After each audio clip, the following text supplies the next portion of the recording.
Hey folks, my name is Mo Amir and this is VANCOLOUR, British Columbia's bona fide culture and politics TV talk show. Tonight, let's get a little toxic. I take all the pseudoscience that I've learned from TikTok directly to Dr. Michael Schwand to find out, is nicotine good for you? And what are the health risks of nicotine pouches like Zyn and Zonic, which in BC used to be freely sold at gas stations and corner stores, but will now be sold behind the counter at pharmacies. But first, is diversity always a good thing? Taking the low road to discuss is a local comic based here in Vancouver. You can find their latest special, Toxic But Safe, free to watch on YouTube. He is Dino Archie, and this is the Low Road Report. Really, Dino? I thought, as a fellow person of color, a fellow POC, I know you love that terminology, that you would embrace diversity, and now I'm hearing that you're slagging on it. Well, let me tell you something, my POC fellow, my friend. This is Black History Month. It is. And I've been working too damn much this month, and it's due to diversity hires. Yeah, I mean, that sounds good, though. You're getting paid. Yeah, I'm getting paid, but I'm also working. That's not what the deal was supposed to be for Black History Month. What was the deal? Reparations. Oh, reparations. Yeah, man. Well, I know you're from Fresno, California. Yes, sir. And I know that the governor there, Gavin Newsom, said no reparations. So I don't think that's happening. Yeah, and that's my problem. Okay. So don't hire me. You know what I mean? Let's deal with that first. Okay. Don't hire me more during Black History Month. Okay. Give me month. I mean, if you want to call it the month, if you want to, you know what I mean? If you want to do me a favor, if that's what it is, if you want to do me a favor, don't just book me for gigs. That's not really what we want, man. That's not what you want. No, they've never really asked us. You're speaking for all Black people and all I people. have to at this point. There's not a lot of us here in Vancouver, and yeah, man. And I think a lot of it though is because some of it doesn't. You want to do a job that you're good at. Sure. You know what I mean? Yeah. You don't want to just get thrown into the mix because it's the flavor of the month. Right. You understand what I'm saying? Yeah. That doesn't help everybody out. That doesn't really do. It doesn't feel like, oh, you got it on your own. So what's merit. an example of that? Give me like a concrete example so I can follow you down the low road here. Okay, when we said, hey, we want reparations, they said, no, you don't. You want to be in Lord of the Rings Part 2. That's an example. Like, because they remade Lord of the Rings. Yeah. I like the first Lord of the Rings. Yeah. No Black people in it. Not an issue. We didn't bring it up. You know, it wasn't a thing. And then they said, Gavin Newsom, no rep, but you get to be in Lord of the Rings too. Now there's a light. He made that decision. There's a light-skinned hobbit.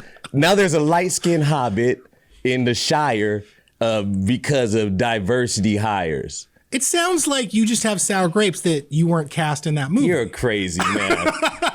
You're crazy. I don't want to be a bare, hairy-footed hobbit, a black hobbit. Leave that. I want Middle Earth to stay white. Yeah. That's not what we want. We'll make our own movies. Right. You give me the money, I'll make the movie. I don't want it. There's never been a group of Black men in a barbershop and one of us was like, I just want to play Frodo. I'll have to take your word for that. But I do think you make an interesting point because you're talking about forced diversity. You're talking about diversity when it comes to aesthetics or performative diversity, which I think is an issue that a lot of people of color deal with in the sense that you get hired for a position because of the way you look or they need to make certain quotas. And then in terms of like actually creating diversity or an inclusive workplace, companies won't often have those structures in place. And I hear it from colleagues of mine, not just in media, but in other industries as well. And as a hypothetical, it would be like, hey, I'm making a comedy bill.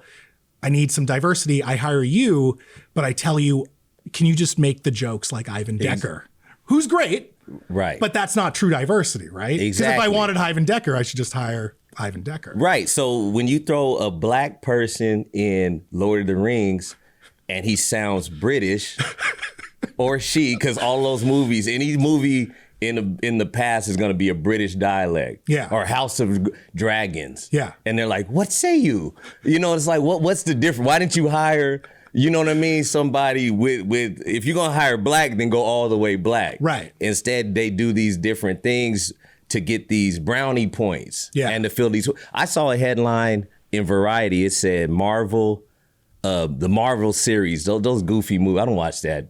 That's peasant entertainment. Oh, I really enjoy those. But I can't stand them. So, and this is why, because they said, oh, the next superhero, I think it was the Eternals. He said he's black, and he's gay, and I don't know if that's a superpower. They didn't say what he did, right. Just black and gay, right. And if it is a superpower, awesome. But again, I think you're hitting an interesting point where it's not just about the aesthetic, right? It's not just diversity for a poster. You actually want representation. I think it's the same thing with Bud Light, with Dylan Mulvaney. Sure. A lot of people didn't have a problem with Dylan Mulvaney. They just put the wrong trans woman. Like, why would they not put Caitlyn Jenner on the can? Right. She's a Republican. She's a winner. Bruce Jenner was. Kate's great, but Bruce was a winner. Yeah. That I don't think people would have had it. So it's a certain aesthetic. It's a certain like, oh, this person.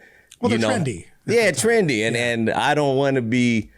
I don't want the trendy. I want it's like I said, Black History Month. I've been too busy. I want to kick back. I feel like that month it should be like, if you're gonna celebrate a whole month, sure. Take the month off. Well, I hope we can do this again and we're not pulled off the air. So thank you so much for your time tonight, Dino.